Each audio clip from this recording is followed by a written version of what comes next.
just got through healing a few on this horse. He belongs to Kobe Jones, a 15-year-old gelding. This horse did really good today. A little tougher conditions today. The steers tried a little bit, and this horse just handled it really good.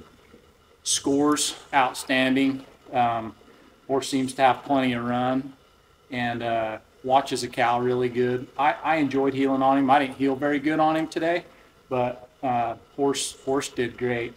Conformationally looks good, good and straight, good bone and foot. No issues that I can see there. Seems to be gentle, handy broke. I just think this is a nice heel horse. He's going to fit. Maybe not a beginner type of roper. He's got a little more motor than maybe a beginner would want, but intermediate on up, I think, are going to be able to get by just fine with this horse. So, yeah, nice horse.